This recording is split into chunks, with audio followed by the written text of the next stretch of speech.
जी बेटा, very good morning to all of you. ठीक है, I am Manpreet Singh and I am your economics teacher. Today we will discuss about problem of deficient demand and excess demand. हाँ जी बेटा, this is the topic is very important for your final examinations. ठीक है, हाँ जी बेटा, problem of deficient demand and excess demand को continue करने से पहले हम क्या करेंगे, कुछ some basic initial concept discuss करेंगे, सम बेसिक कंसेप्ट डिस्कस करेंगे। ठीक है, so before study this topic there are some basic concept it must be clear to you. ठीक है, उसमें कौन कौन से आते हैं बेटा? Number one is now full employment and underemployment. Number two, voluntary and involuntary unemployment. And number three, full employment and natural unemployment. ठीक है, हाँ जी बेटा, पहले नंबर पर हम डिस्कस कर रहे हैं। ठीक है, फुल एम्प्लॉयमेंट इक्विलिब्रियम। ठीक है, फुल एम्प्लॉयमेंट इक्विलिब्रियम बेटा क्या होता है? This is already discuss in previous chapter. ठीक है, फुल एम्प्लॉयमेंट का मीनिंग होता है कि जब किसी भी इकोनॉमी में एग्रीगेट डिमांड इक्वल हो जाती है एग्रीगेट सप्लाई के, और व्हेन सेविंग इक्वल होती है इन्वेस्टमेंट की। ठीक है, this is now full employment equilibrium. हाँ जी बेटा, under the conditions of full employment equilibrium में क्या होता है कि जब हम किसी भी इकोनॉमी में, ठीक है, हमारे पास जितने भी रिसोर्सेज अवेलेबल हैं, ठीक है, हम उन सभी रिसोर्सेज को प्रॉपरली वे के साथ जब यूटिलाइज कर लेते हैं, ठीक है, मतलब कि अगर हमारे पास कोई भी रिसोर्सेज पीछे पेंडिंग नहीं बचेगा, ठीक है, तो this situation is called full employment equilibrium. ठीक है, इसके बाद है बेटा नंबर टू पर अंडर एम्प्लॉयमेंट इक्विलिब्रियम। ठीक है,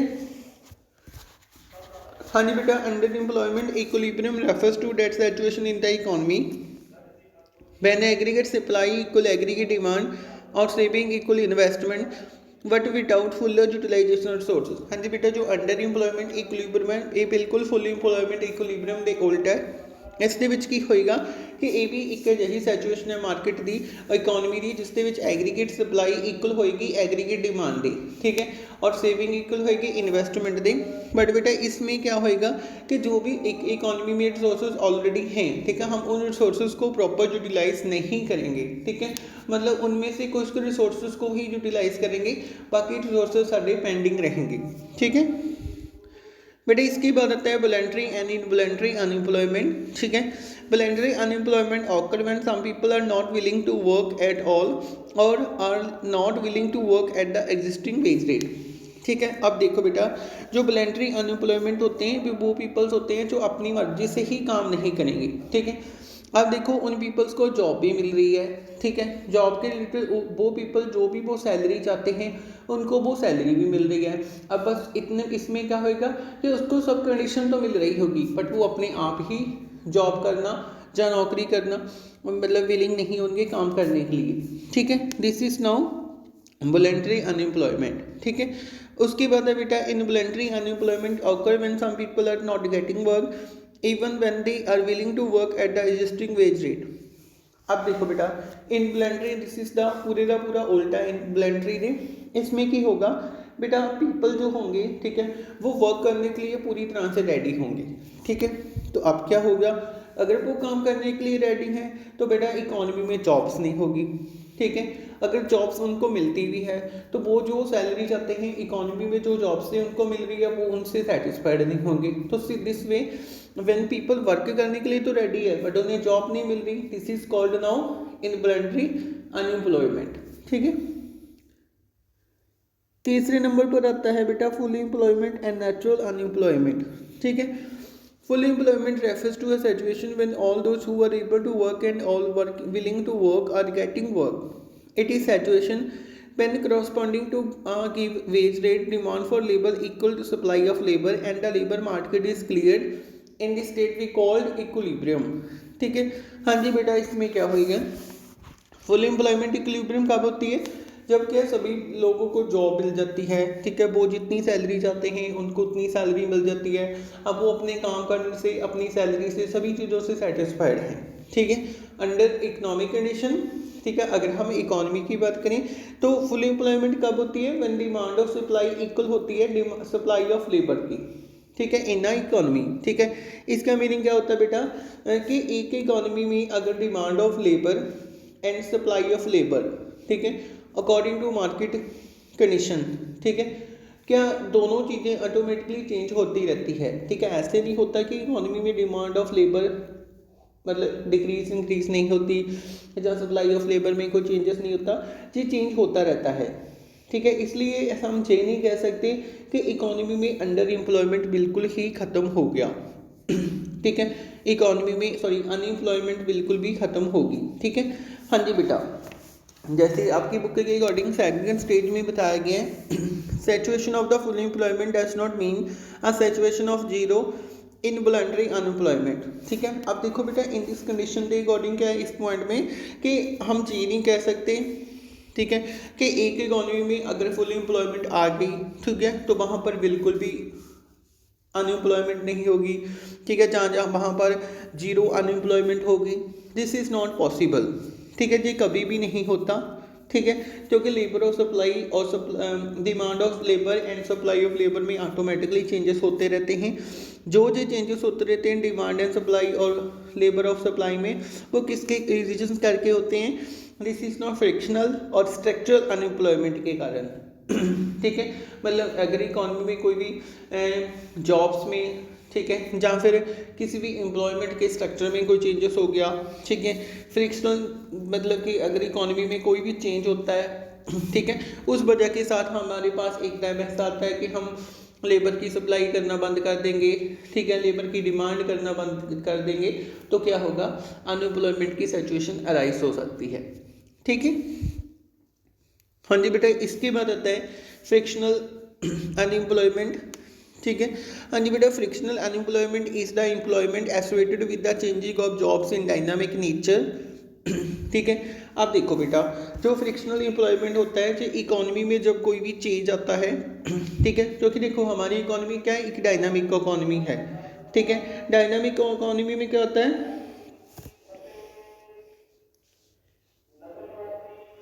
कि इसके कारण डायनामिक अगर इकोनॉमी है हमारी, डायनामिक के कारण क्या होता है कि इकोनॉमी में हर रोज़ कोई ना कोई चेंजेस होते ही रहते हैं, चेंजेस रिलेटेड टू जैसे स्ट्रक्चर हो गया, ठीक है, कोई पॉलिसीज होगी, अलग अलग तरह के चेंजेस होंगे रहते हैं, ठीक है। अगर उन्होंने चेंज अलग अलग फैक्टर्स के अगर कोई भी चेंजेस होता है, तो कौन सी इकोनॉमी कौन सी अनएम्प्लॉयमेंट अराइज होगी, this is no frictional unemployment, ठीक है। It arise due to immobility of labour, shortage of raw material, lack of information regarding opportunities of employment, shortage of power, wear and tear of machine, tendency of the worker to move from one job to another job, ठीक है।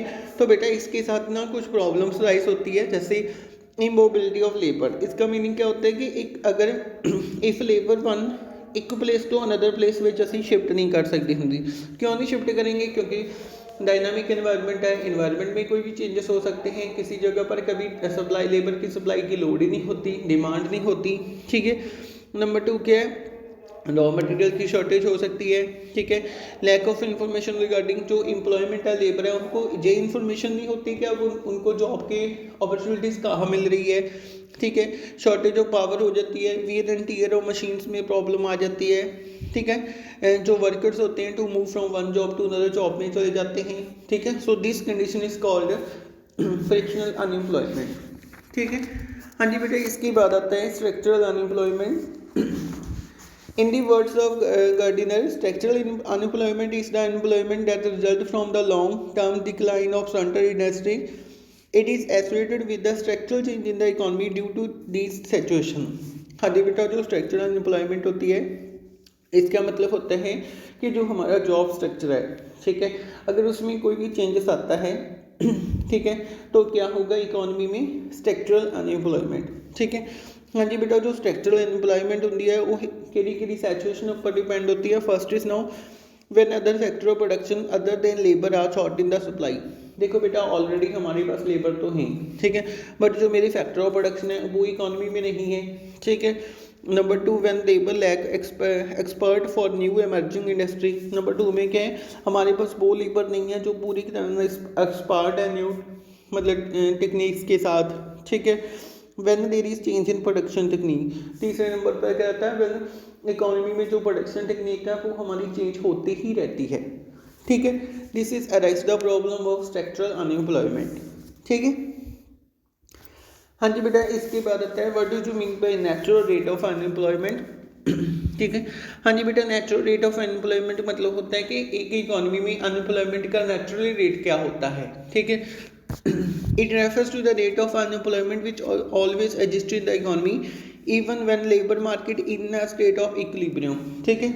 हाँ जी बेटा, इसमें क्या होगा कि economy में क्या होगा, ये रेट हमेशा ही इकोनॉमी में रहता है, क्योंकि क्या होता है ऐसा भी टाइम नहीं होता जिसमें सभी लेबर काम करते हो। ठीक है, मतलब ऑल टाइप्स की अनएम्प्लॉयमेंट चलती रहती है।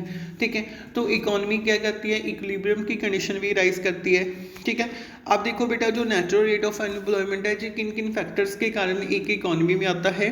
Number first is no frictional changes. ठीक है, changes related to shift from one job to another. Frictional में क्या होता है, जब कोई भी लेबर है वो एक प्लेस टू दूसरी प्लेस ਦੇ ਵਿੱਚ शिफ्ट करना शुरू कर ਦਿੰਦਾ है। Number two structural changes, changes related to new production technology, जो हमने ऑलरेडी पहले डिस्कस कर लिया हुआ है। ठीक है। हाँ जी बेटा, इसके बाद जो मेन टॉपिक आता है, this is no problem of deficient demand. ठीक है। Deficient demand means deficiency of aggregate demand. Demand is said to be deficient when it is lower than what is required for the fully utilization of resources, or aggregate demand is deficient when it does not permit for fuller utilization of production capacity, or aggregate demand is deficient when there is excess capacity in the economy. According to Keynes, aggregate demand is deficient when it is less than the aggregate supply corresponding to full employment in the economy. ठीक है। अब देखो बेटा, deficient demand क्या होता है, इसका meaning क्या होता है, डेफिशिएंसी ऑफ एग्रीगेट डिमांड, कि एग्रीगेट डिमांड में डेफिशिएंसी होना। इट मीन्स ठीक है, जब क्या हम एक इकोनॉमी में, ठीक है, एक प्लान्ड एग्रीगेट डिमांड है, हमने पहले से ही प्लान की गई है एग्रीगेट डिमांड। ठीक है, वो एग्रीगेट डिमांड कम हो जाती है उस इकोनॉमी के फुल एम्प्लॉयमेंट लेवल से। ठीक है, जब एक प्लान्ड एग्रीगेट डिमांड किस एक इकोनॉमी की फुल एम्प्लॉयमेंट लेवल से कम हो जाती है। ठीक है, तो this is called deficient demand. ठीक है। सो अकॉर्डिंग टू केन्स क्या बेटा, कि अगर एक इकोनॉमी में फुल एम्प्लॉयमेंट है, ठीक है, और उसमें जो एग्रीगेट डिमांड है, ठीक है, वो फुल एम्प्लॉयमेंट लेवल से कम हो जाए अपनी रिसोर्सेज को प्रॉपर यूटिलाइजेशन करने के बाद। ठीक है, या फिर उसने अपने रिसोर्सेज को यूटिलाइज ही नहीं किया, तो this is called problem of deficient demand. ठीक है। हाँ जी बेटा, जी मैं नेक्स्ट में देखो उसने लिखा हुआ है aggregate demand is less than aggregate supply corresponding to full employment in the economy.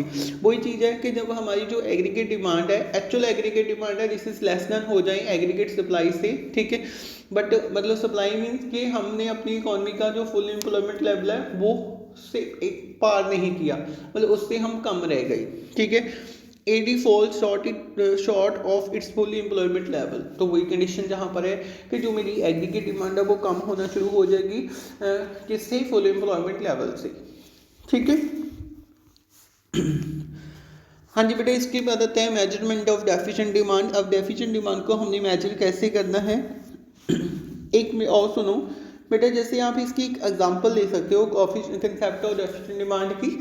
देखो मान लो कि फॉर एग्जांपल, ठीक है, हमारी इकोनॉमी में, देखो एक मिनट, देखो बेटा हमारी इकोनॉमी है जो, ठीक है, इस इकोनॉमी में टोटल जॉब्स है हमारे पास 100। ठीक है, बट जॉब में काम करने के लिए जो पर्सन्स है हमारे पास 50। ठीक है, टोटल जॉब तो हमारे पास 100 है, बट उस जॉब को लेने वाले 50% हैं। तो अब हमारे पास कितने परसेंट पीछे बच गए, कितनी जॉब्स पेंडिंग है लेफ्ट में, 50। तो बेटा जो ये 50 मतलब ये फालतू की जॉब्स हैं, this is called now deficient. ठीक है, मीन्स क्या है कि हमारा प्रॉपर जो एम था फुल एम्प्लॉयमेंट का वो मेरे पास 100 था, बट हमने एक्चुअल में एग्रीगेट डिमांड कितनी की, 50। जितना हमारा फुल एम्प्लॉयमेंट लेवल था उस तक ही पहुंच नहीं सके, तो देखो वो लेवल मेरा कम हो गया। So this is called 50 is now deficient demand. When actual aggregate demand is less then full employment, it is called now deficient demand. ठीक है।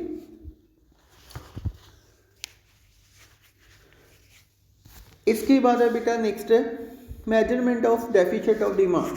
ठीक है, हाँ जी बेटा, इसमें क्या है, देखो हमने जैसे प्रीवियस चैप्टर में भी दिस डायग्राम को डिस्कस किया था। ठीक है, उसमें देखो सबसे पहले क्या है, this is now aggregate demand, aggregate supply equal है Y, this is Y is now बेटा ये क्या है, aggregate demand, aggregate supply equal है income, income is now this started of the origin of 0 point, तो this is indicate 45 degree of straight line. ठीक है, अब देखो बेटा नीचे क्या है, इनकम, जीडीपी, आउटपुट और एम्प्लॉयमेंट। ठीक है, और यहाँ पर क्या है, एग्रीगेट डिमांड है। ठीक है, हाँ जी बेटा, यहाँ पर हमारे पास 2 एग्रीगेट डिमांड्स है। ठीक है, एक तो है aggregate demand full employment aggregate demand. ठीक है, दूसरी है मेरे पास aggregate demand planned aggregate demand. ठीक है, देखो बेटा अब हमने प्लान्ड जो एग्रीगेट डिमांड प्लान इकॉनमी है, हमने एक बार इसको नहीं देखना। ठीक है, हमने किसको देखना है, aggregate demand full employment level को। ठीक है, अब देखो पहले मेरे पास एग्रीगेट डिमांड कितनी थी, ओ जी, तो मेरा फुल एम्प्लॉयमेंट लेवल जहाँ पर है तो मेरा फुल एम्प्लॉयमेंट लेवल जहाँ पर है, दिस इज नाउ इक्विलिब्रियम। ठीक है, अब देखो वो तो मेरी फुल एम्प्लॉयमेंट लेवल था, बट अब देखो जो मेरी एक्चुअल प्लान सप्लाई है वो मेरी फुल एम्प्लॉयमेंट लेवल से कम है, मतलब यहाँ से कम है पूरी, कहाँ पर राइज हो रही है, this is no F, means जितनी हमारी फुल एम्प्लॉयमेंट लेवल था हमने अपनी एक्चुअल एग्रीगेट डिमांड जो प्लान एग्रीगेट डिमांड है हम उसको उसके आगे नहीं किया, मतलब होनी हमारी जहाँ पर चाहिए थी, बट हमारी क्या वो डिक्रीज होना शुरू हो गई। तो दिस कंसेप्ट, तो बेटा देखो जो जे वाला कंसेप्ट है, this is called now deficit demand. ठीक है, this is clear in this diagram, जब हम अपनी फुल एम्प्लॉयमेंट के लेवल को पार ही नहीं कर सके अपनी एक्चुअल एग्रीगेट डिमांड को, this is called deficient demand. ठीक है, एडी वही लिखा हुआ है बेटा, एडीएफ। ठीक है, देखो जो एडीएफ है, line show the required level of aggregate demand for full employment in the economy. ADP line show planned aggregate demand which is lower than the full employment aggregate demand. Natural difference between ADF equal ADP equal EF. This is not deficient demand. ठीक है, हाँ जी बेटा, इसके बाद आते हैं causes of deficient demand। ठीक है, हाँ जी बेटा, डेफिशिएंट डिमांड करने के मतलब डेफिशिएंट डिमांड अगर एक इकोनॉमी में हो रही है, ठीक है, तो उसके कौन कौन से रीजन होंगे। ठीक है जी, हमने ऑलरेडी सब कुछ डिस्कस करना है। ठीक है, उसमें बेटा पहला पॉइंट आता है रिडक्शन इन प्राइवेट इन्वेस्टमेंट। ठीक है, रिडक्शन इन प्राइवेट इन्वेस्टमेंट। ठीक है, हाँ जी बेटा, क्या होता है प्राइवेट इन्वेस्टमेंट, कोई any student tell me now जी, किसी को नहीं पता होगा। ठीक है, हाँ जी बेटा, देखो जो प्राइवेट कंजम्पशन एक्सपेंडिचर होते हैं, जो हमने पहले ऑलरेडी प्रीवियस चैप्टर में डिस्कस कर लिए हैं टाइप्स ऑफ एक्सपेंडिचर में। ठीक है, हाँ जी बेटा, अगर देखो अगर कोई भी एक प्राइवेट कंजम्पशन एक्सपेंडिचर है, मीन्स कोई प्राइवेट सेक्टर है, ठीक है, अगर वो अब इन्वेस्ट ही नहीं करना चाहता गुड्स को बाई करने के लिए, ठीक है, तो ऑटोमेटिकली क्या है कि अगर हम एक्सपेंड नहीं करेंगे तो इकोनॉमी में क्या है, जीडीपी नहीं होगी। तो दिस रीजन क्या है, हमने उसको इन्वेस्ट नहीं किया, हमने जितना लेवल अचीव करना था उसको हम अब ले नहीं रहे, वो लेवल मेरा डिक्लाइन हो रहा है। सो दिस इज कॉल्ड और arise the problem of deficient demand aggregate demand. ठीक है, इसके बाद सेकंड पॉइंट है reduction in private investment expenditure. ठीक है, सेम बेटा वही है कि अगर कोई भी प्राइवेट इन्वेस्टमेंट या कोई भी प्राइवेट सेक्टर किसी भी इकोनॉमी में कोई भी इन्वेस्टमेंट नहीं करना चाहता अकॉर्डिंग टू इन्वेस्टमेंट पर्पस, तो ऑटोमेटिकली है कि वो economy full employment level achieve ही नहीं कर सकती। ठीक है, तो this is called the arise the problem of deficient demand. ठीक है, इसके बाद है रिडक्शन इन गवर्नमेंट एक्सपेंडिचर। ठीक है, अब यहाँ पर भी देख लो बेटा क्या होएगा कि अगर कोई भी गवर्नमेंट है, ठीक है, वो एक्सपेंड ही नहीं कर रही कि अपने जो पीपल हैं, जो अपने वर्कर्स हैं, उन सभी वर्कर्स की जो नीड्स है उसको सेल्फ फुलफिल करने के लिए, गुड्स को बाई करने के लिए, सर्विस को बाई करने के लिए कोई भी इन्वेस्टमेंट नहीं कर रही, तो this is rise the problem of deficient demand. ठीक है, हाँ जी बेटे, इसके बाद है डिक्लाइन एक्सपोर्ट। एक्सपोर्ट का मीनिंग क्या होता है कि हम अपनी इकोनॉमी में कोई गुड्स को बनाते हैं और उसके बाद हम वो गुड्स को फॉरेन कंट्री में सेल करते हैं। अभी देखो, अगर हम वो गुड्स को सेल ही करना बंद कर दें, ठीक है, तो arise the problem of deficient demand, ठीक है। राइस इन इंपोर्ट उसके उल्टा है। अब देखो, हमने एक्सपोर्ट तो किए ही नहीं, ठीक है, बट अब हम क्या है, अपनी ही कंट्री में इंपोर्ट करना ज़्यादा कर रहे हैं, तो automatically rise the problem of deficient demand. Then इसके बाद है इंक्रीज इन टैक्स रेट। अगर गवर्नमेंट टैक्स रेट को इंक्रीज कर देती है तो पीपल इन्वेस्टमेंट करना ही बंद कर देंगे, क्योंकि टैक्स रेट ही बहुत होंगे, तो ऑटोमेटिकली उसके पास इनकम नहीं होगी, वो इन्वेस्ट नहीं करेंगे, तो इकोनॉमी में क्या हो जाएगा, डेफिसिट डिमांड की प्रॉब्लम अराइज हो जाएगी, ठीक है। हाँ जी बेटा, इसके बाद इसके कुछ कॉन्सिक्वेंस दिए गए हैं हमारे पास, मीन लिमिटेशंस दी गई है of the deficient aggregate demand की, ठीक है। उसमें पहला पॉइंट आता है अंडर एम्प्लॉयमेंट इक्विलिब्रियम। हाँ जी बेटा, मैंने पहले भी आपको करवा दिया कि अंडर एम्प्लॉयमेंट इक्विलिब्रियम क्या होता है। व्हेन एग्रीगेट डिमांड इक्वल होएगी एग्रीगेट सप्लाई के, कंज्यूमिंग इक्वल होएगी इन्वेस्टमेंट के, बट जो हमारी इकोनॉमी में ऑलरेडी हमारे पास रिसोर्सेज हैं, हम उन रिसोर्सेज का प्रॉपरली यूटिलाइज नहीं करेंगे, ठीक है। हाँ जी बेटा, in this diagram we discuss about two concept. एक तो हम कंसेप्ट क्लियर करेंगे कि अंडर एम्प्लॉयमेंट इक्विलिब्रियम क्या होता है, दूसरा हमने डेफिशिएंट डिमांड, और तीसरा डिफ्लेशनरी गैप, ठीक है। अब देखो बेटा, दिस इज नाउ, ये तो हमारा वही कंसेप्ट हो गया प्रीवियस, ठीक है, जहाँ पर हमारी इनकम है, this is starting from 0.45 degree angles when aggregate supply equal होती है इनकम के, ठीक है। This is no aggregate demand full employment level, ठीक है। और बेटा this is called no aggregate demand planned economy, ठीक है। अब देखो, ये तो वही कंडीशन है, deficient demand it is called when the full employment levels, ठीक है, जो हमारी एग्रीगेट डिमांड है प्लानिंग वाली, वो हमारा फुल एम्प्लॉयमेंट लेवल को इंक्रीज ही नहीं कर रही डिग्रीज, तो this is called deficient of demand. तो वो ही होता है डिफ्लेशनरी गैप, ठीक है। अगर बेटा एक इकोनॉमी में डिफ्लेशनरी गैप आएगा तो उस इकोनॉमी की जो गुड्स है उनके general price level automatically decrease होना शुरू कर देंगे, ठीक है। अब देखो बेटा, इसके बाद है this point is called now point of under equilibrium output, ठीक है। हाँ जी बेटा, जी पॉइंट क्या होता है कि पहले मेरे पास एक्चुअल एग्रीगेट डिमांड थी फुल एम्प्लॉयमेंट लेवल की, ठीक है, और मैंने अपनी प्लान जो एग्रीगेट डिमांड है उसको, उसमें जो हमारे पास ऑलरेडी मेरी इकोनॉमी में रिसोर्सेज मेरे पास हैं, मैं उस रिसोर्स को अब प्रॉपर यूटिलाइज नहीं कर रहा हूँ, बट फिर भी मैं अपना इक्विलिब्रियम जो है वो अचीव कर रहा हूँ, जहाँ पर मेरा इक्विलिब्रियम अचीव हो रहा है। This condition Q point is called now point of under equilibrium under employment equilibrium, mean जहाँ पर मेरी एग्रीगेट डिमांड इक्वल हो रही है एग्रीगेट सप्लाई के, ठीक है। अब देखो बेटा, जहाँ पर मेरी जीडीपी है, मतलब मुझे इनकम कितनी हो रही है ON, ठीक है, बट मैं अपना इन्वेस्ट कितना कर रहा हूँ एग्रीगेट डिमांड OB, ठीक है। और अगर मैंने अपने पूरे का पूरा OG इन्वेस्ट किया और मुझे इनकम OM हो रही है, this is called my equilibrium point under the full employment level, ठीक है। I hope this diagram your clear, ठीक है। हाँ जी बेटा, this is called deflationary gap, जो ऑलरेडी डिस्कस कर लिया है हमने, ठीक है। Deflationary gap is equal to the, किसके इक्वल होता है deflationary gap, this is deficiency demand, ठीक है। अभी देखो बेटा, इसमें क्या है, अगर हमारी इकोनॉमी में एग्रीगेट डिमांड लो हो जाती है, ठीक है, हमारी इकोनॉमी में क्या है, अब एग्रीगेट डिमांड लो हो जाती है तो पीपल या इन्वेस्टर्स क्या करेंगे, इन्वेस्ट करना बंद कर देंगे। अगर हम इन्वेस्ट ही नहीं करेंगे तो मेरे पास आउटपुट लो हो जाएगी, आउटपुट नहीं होगी तो इनकम भी नहीं होगी, ठीक है। इनकम नहीं होगी तो एग्रीगेट डिमांड हमारी क्या हो जाएगी, लो होना शुरू हो जाएगी, जिसकी इकोनॉमी जो हमारी इकोनॉमी है वो स्लिप कर देगी, ठीक है। स्लिप मीन्स डाउन की कंडीशन पे चली जाएगी। This is called now deflationary spiral और लो लेवल इक्विलिब्रियम ट्रैप, ठीक है। हाँ जी बेटा, low level equilibrium trap, this is very important concept, जो बहुत पेपर में पूछा जाता है, ठीक है। इसके बाद आता है बेटा मेजरमेंट ऑफ डिफ्लेशनरी गेम, जो ऑलरेडी हमने डिस्कस कर लिया हुआ है, ठीक है। इसके बाद आता है नेक्स्ट कंसेप्ट अनडिजायर्ड स्टॉक, ठीक है। हाँ जी बेटा, अनडिजायर्ड स्टॉक क्या होता है।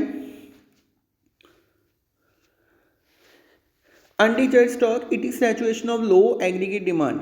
हाँ जी बेटा, इसमें क्या होएगा कि जो हमारी एग्रीगेट डिमांड है वो बिल्कुल लो होना शुरू हो जाएगी। इसमें क्या होएगा कि जो एक प्रोड्यूसर है, ठीक है, वो अब अपनी गुड्स को सेल करना बंद कर देगा। ठीक है, मतलब अपने प्लान के अकॉर्डिंग जो भी उसने प्लानिंग की थी, चॉइस की थी, अब उसकी गुड्स बिकना बंद हो जाएगी। ठीक है, वो सेल नहीं करेगा। ठीक है, उसका मेन रीज़न क्या होगा कि नंबर 1 पर जो गुड्स के प्राइसेस हैं वो कम होना शुरू हो जाएंगी। ठीक है, मीन्स कि जब एग्रीगेट डिमांड कम हो जाती है एक्चुअल एग्रीगेट डिमांड से, तो प्रोड्यूसर में के पास ऑलरेडी स्टॉक बच जाता है। ठीक है, वो स्टॉक क्यों बचता है? क्योंकि वो उसका स्टॉक अब इकोनॉमी में सेल ही नहीं हो रहा। ठीक है, पीपल उसको बाय नहीं कर रहे। तो उसके दो कंडीशंस मेन रीजंस होते हैं। नंबर 1 पर कि उसके प्राइसेस कम हो जाते हैं। Number 2, fall in planned output for the year ahead. दूसरा रीजन क्या शो करता है कि अगर देखो ऑटोमेटिकली है कि वो अगर उसकी किसी भी गुड्स के प्राइसेस कम होंगी, तो अगर उसके पास जो मतलब आने वाला उसके ईयर है, वो प्रोड्यूसर क्या है उसको अपनी गुड्स को प्रोड्यूस नहीं करेगा। ठीक है, प्रोड्यूस करना कम कर देगा, क्योंकि ऑलरेडी उसके पास पहले से ही सारियाँ गुड्स पड़ी है। ठीक है, तो वो पहले उन गुड्स की बल ध्यान देगा कि वो मेरी फ्यूचर में सेल होगी कि नहीं। ठीक है, this is called now problem of deficient demand under the undesired stock. ठीक है, इसके बाद है बेटा loss of profit. Deficiency of aggregate demand cost loss of profit. ठीक है, this happen because producer are not able to clear their stock and desired stock lead to price crash. हाँ जी बेटा, देखो अगर एक प्रोड्यूसर है, ठीक है, उसने अपनी गुड्स को पहले सेल ही नहीं किया जितनी उसने एक्चुअल डिमांड थी उसकी। ठीक है, उस वहाँ तक उसने एम्प्लॉयमेंट लेवल को अचीव ही नहीं किया, तो उसकी गुड्स सेल नहीं होगी। अगर उसकी गुड्स सेल नहीं होगी तो वो न्यू प्रोडक्शन नहीं करेगा। तो this is called now loss of profit. तो लॉस की कंडीशन में वो चला जाएगा। ठीक है, हाँ जी बेटा, इसके बाद आता है प्रॉब्लम ऑफ एक्सेस डिमांड। ठीक है, हाँ जी बेटा, concept of excess demand this is बिल्कुल उल्टा है डेफिशिएंसी डिमांड के। ठीक है, हाँ जी बेटा, इसमें क्या होएगा कि जो मेरा एग्रीगेट डिमांड है, ठीक है, वो इंक्रीज हो जाएगा एग्रीगेट सप्लाई से। मीन्स क्या होगा, बिल्कुल उसके उल्टा है कि अब जो मेरी एक्चुअल प्लान्ड एग्रीगेट डिमांड है वो मेरी डिमांड क्या हो जाएगी, इंक्रीज होना शुरू हो जाएगी मेरे फुल एम्प्लॉयमेंट लेवल से। ठीक है, this is called now excess demand. ठीक है, हाँ जी बेटा, इसके बाद देखो इन दिस डायग्राम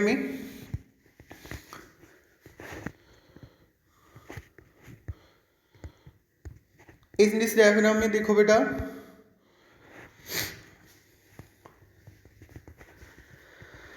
अब देखो this is my actual full employment level of aggregate demand. ठीक है, अब देखो मैंने अपनी इकोनॉमी में जितने भी मेरे मतलब प्रॉपर यूटिलाइजेशन रिसोर्सेज थे, ठीक है, रिसोर्सेज मेरे पास थे, मैं अब उनको सभी को प्रॉपर यूटिलाइज कर लिया। ठीक है, प्रॉपर यूटिलाइज करने के बाद क्या है, मेरी जो एक्चुअल एग्रीगेट डिमांड थी, मतलब प्लान्ड एक्चुअल एग्रीगेट डिमांड थी, वो मेरी बढ़ के कहाँ पर चली गई, फुल एम्प्लॉयमेंट लेवल से इंक्रीज हो गई। ठीक है, तो पहले मेरा इक्विलिब्रियम पॉइंट जे था। ठीक है, अब मेरा इक्विलिब्रियम पॉइंट इंक्रीज हो गया दिस पॉइंट तो। ठीक है, सो दिस वे बेटा जो जे वाली कंडीशन है, जे वाला पॉइंट, ठीक है, जे क्या राइज कर रहा है, this is now excess demand, जहां हम इसे कहते हैं this is now inflationary gap. ठीक है, उसमें हमने क्या डिस्कस किया था कि डेफिशिएंसी डिमांड इक्वल होती है डिफ्लेशनरी गैप की। ठीक है,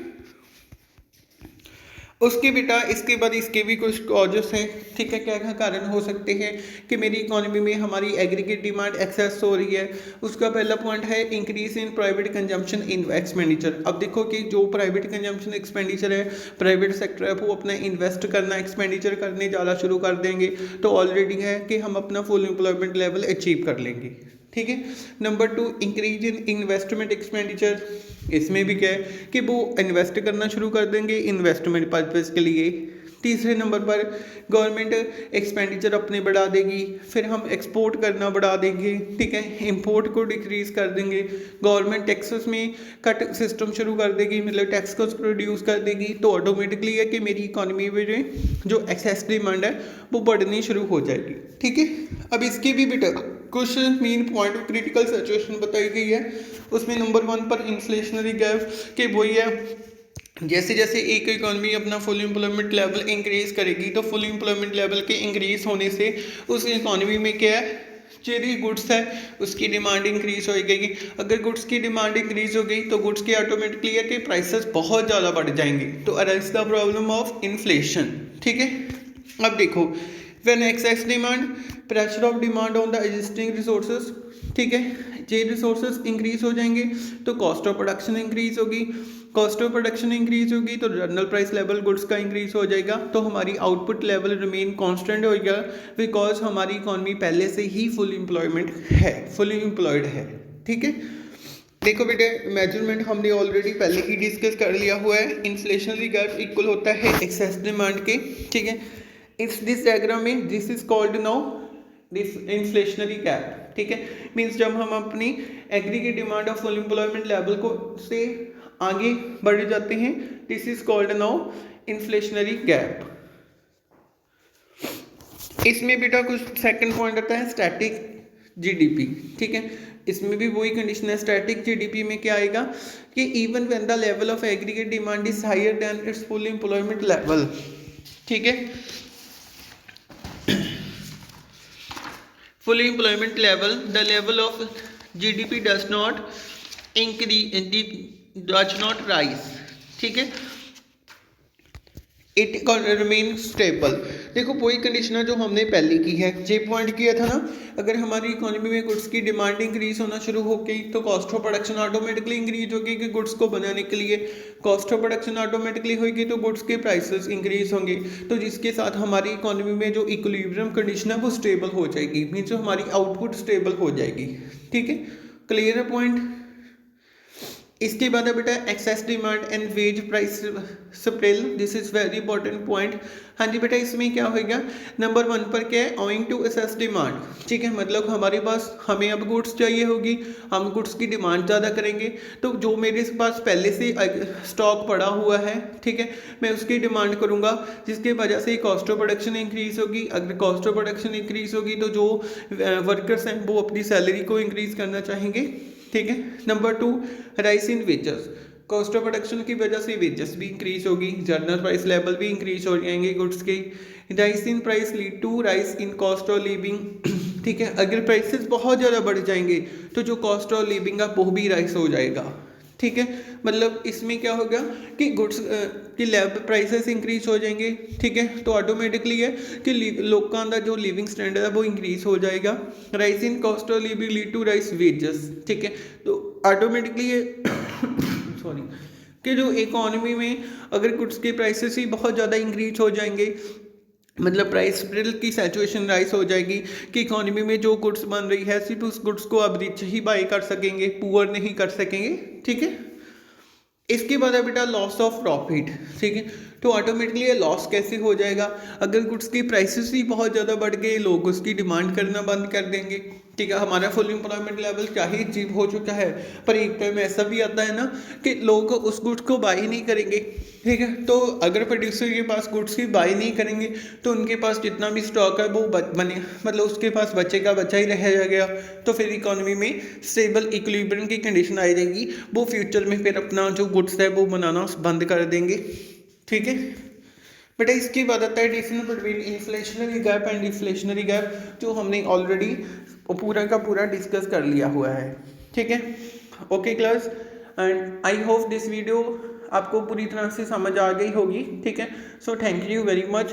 प्लीज़ क्लास दिस वीडियो को शेयर करो, लाइक करो, सब्सक्राइब करो। Thank you very much.